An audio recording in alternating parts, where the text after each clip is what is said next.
I hope you're ready for another bedtime story, children. Because Mr. Nightmare is back. We're reacting to him once again. Yes, how long has it been since we reacted to Mr. Nightmare?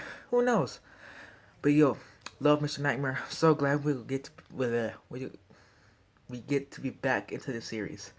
Okay, let's go. No introductions needed. Let's just go into it. I'm excited. I'm excited.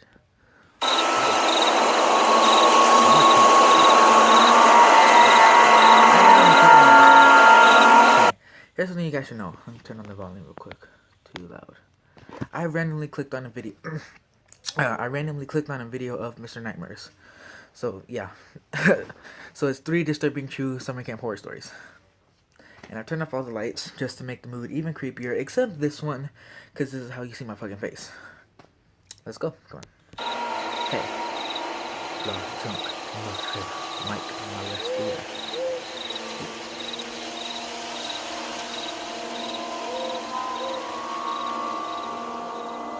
In 2010, I went to a summer camp called Camp Ernst that my parents signed me up for. Thankfully, it was with my best friend Keith, so I wouldn't be going there not knowing anyone. The camp was for 2 weeks, and it was the typical setting you'd expect to see in those old summer camp horror movies like Sleepaway Camp. There were 2 big cabins where the girls and boys slept respectively. There was also a big lodge-type building with an activity center, dining hall, and other amenities, and then various other smaller buildings scattered throughout the camp. Keith and I stayed up later than all the other kids because we wanted to play on our Nintendo DS's together. It was reaching... Why this was just like my camp experience. Fuck. Fuck, I have something in my throat. Anyways, this reminds me so much of... I remember my mom sent me to a summer camp, and I had my other friends there. Well, they're my friends now. But what happened was that we were all bored, and I pulled out my 3DS, and they were all like, "Yo, you got a 3DS?" I'm like, "Yeah." And we decided to all play together. We didn't. We just stayed in the freaking lodge waiting for someone to just come in and say camp activity. You know. So I just spent the most of my time on my 3DS. True story. Deep hours of the night, past 2 a.m. We were still playing DS together. That's when the door to the cabin opens. Whoa. Panicking, we both threw our DSs under the pillows and pretended to be asleep. Tell me why. That's the same thing we did. Like, if we got caught up late on our 3DSs, we would just hide it. Because the 3DS was small. It was like a little brick. So you could easily just put it under your head, on the pillow like this, close it. Easy, simple, done. Footsteps moved around the room, from Keith's bed over to my bed. Then the footsteps stopped at my bed, and for a short moment, I felt the ever so soft feeling of someone breathing down my neck. Then the footsteps moved away from my bed and back to the door, before the door shut. I looked over to Keith and said, "That was scary.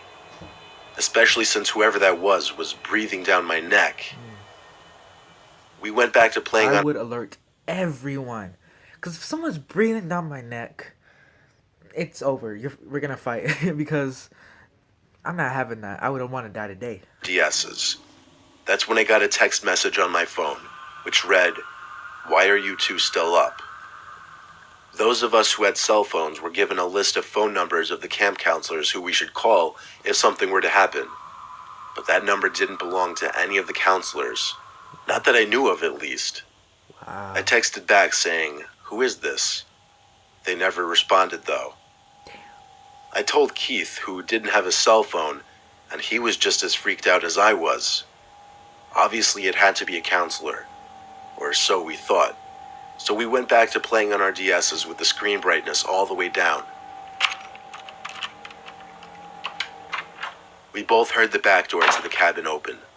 We looked at each other and once again threw our DS's under the pillows.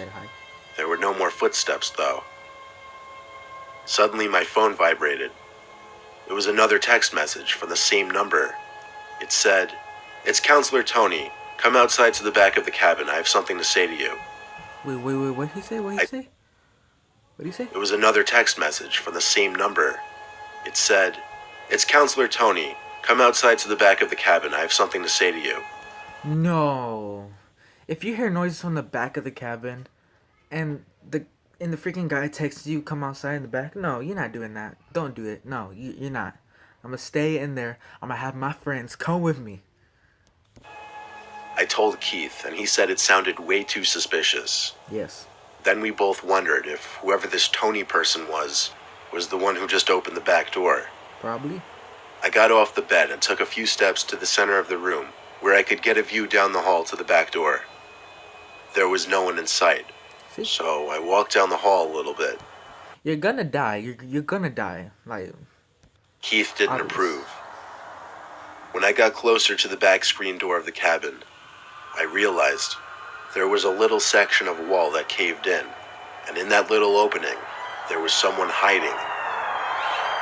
I got a little closer and realized it was not a camp counselor, but some really old, creepy-looking man who was about the same height as me. I ran back to my bed screaming help, waking everybody up. It was at that moment that I heard the back door slam shut. A camp counselor came rushing inside through the front door, and I told everybody what just happened.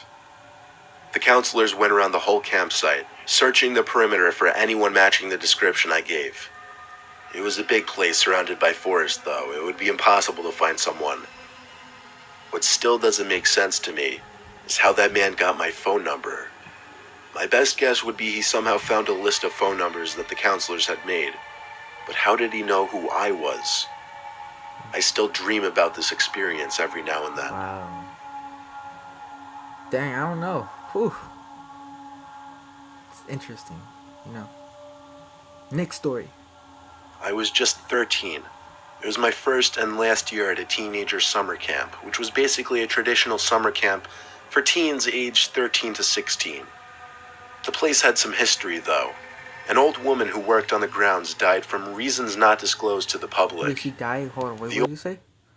teens aged 13 to 16. The place had some history, though. An old woman who worked on the grounds died from reasons not disclosed to the public. She did die.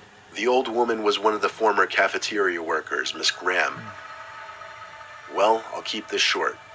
It was one of those nights that my brain just hated me and was basically telling me, you're not getting any sleep tonight.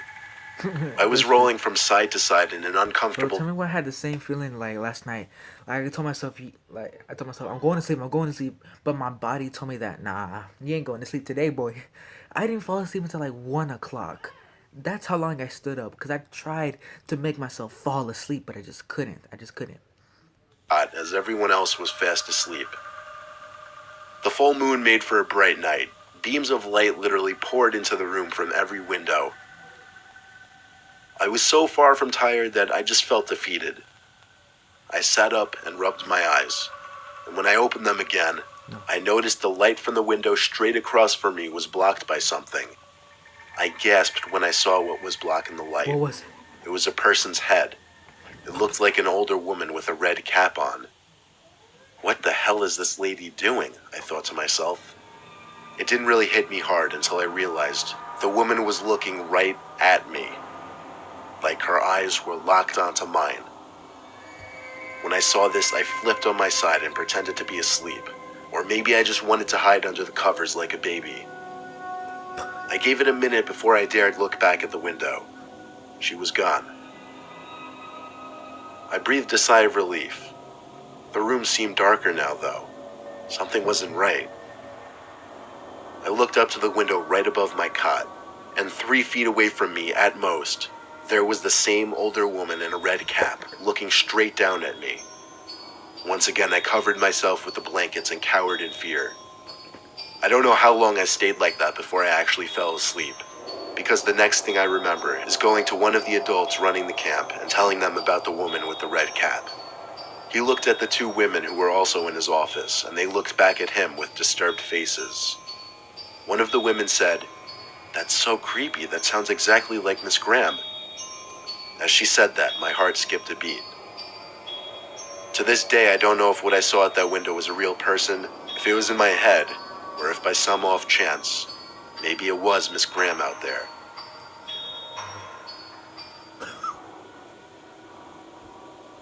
I cannot take these stories, but I love them so freaking much. These stories, they always get me scared. They always get me scared. And the freaking light is turned off. I'm that desperate for scares. And I got chills already. The freaking thing's looking at me. Ugh, I hate it. But y'all love these. I love these. Ooh. So interesting. So interesting.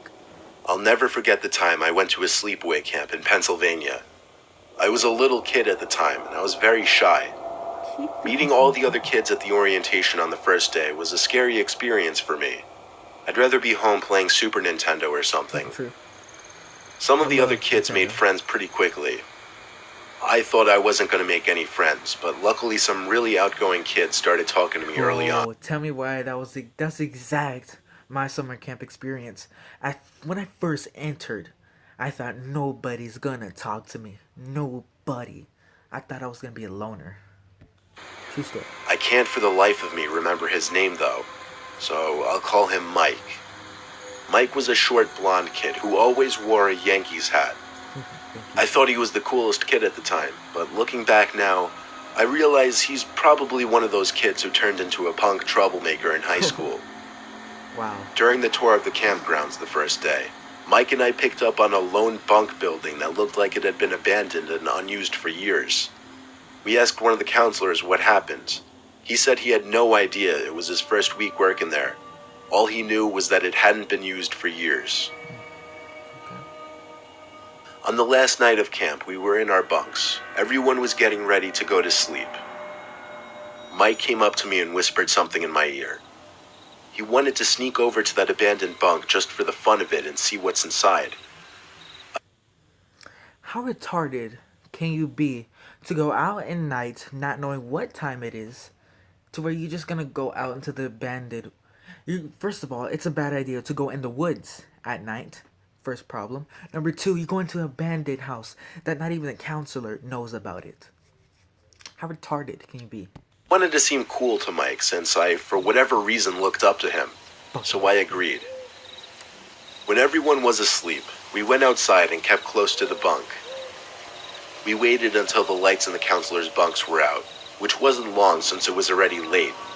Then we ran down the pavement leading through the counselor's bunks towards the abandoned bunk building. My heart was racing the whole time. I wasn't built to be doing mischievous things like this, not at that age at least. Mike led the way until we were by the door of the abandoned bunk. The front door was boarded up, which is one of the reasons why it caught our attention initially anyway.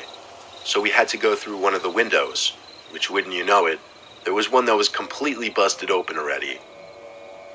We climbed into the abandoned bunk. Now these buildings were pretty big. They weren't little shacks like you might be picturing. Each bunk had room for at least 10 campers. This one was no exception. Mike and I stood in the dark bunk. It was kind of cold in there. We had our arms out in front of us to make sure we didn't walk into anything. I walked into a bunk bed numerous times, and I heard Mike doing the same. I stopped to listen to what Mike was doing, and I heard bouncing on one of the beds.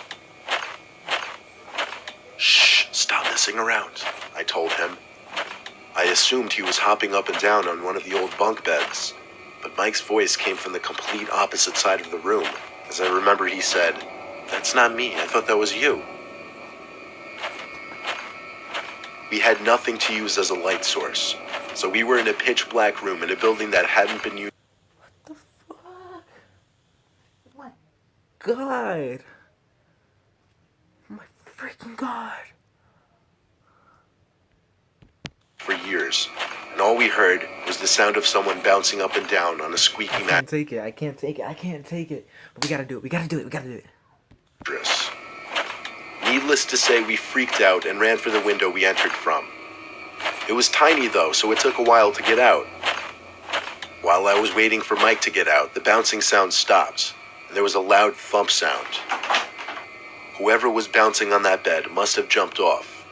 I jumped up to the window, and as I crawled through, I felt two hands grab onto my foot and try to pull me back in.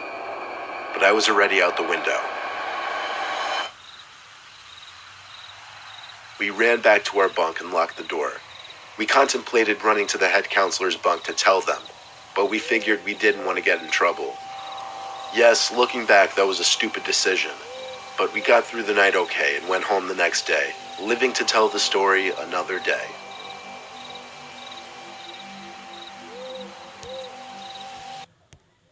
Dang. I gotta turn on the light. Hold up, bro. Hold on. Sit switch right here. Oh my god. Are you kidding me? Whew, that's the chills down my freaking spine. You guys don't know how scary that was. With the lights turned off and everything. Oh my goodness. Oh, that's a glare of light. I hate it. My hair's blocking it now. Nope. Okay. No. Okay. Perfect. Anyways, hope you guys enjoyed. Dang, please go subscribe to Mr. Nightmare. He's literally the best ever, and I recommend you watch him. And why not? If you guys ever reacted to Mr. Nightmare, please send me a video of you reacting to him, because I always love people getting afraid and like just screaming. I love it. And hope you guys enjoyed. Please like, subscribe, share with all your families and friends, and I'll see you, yes you, in the next video.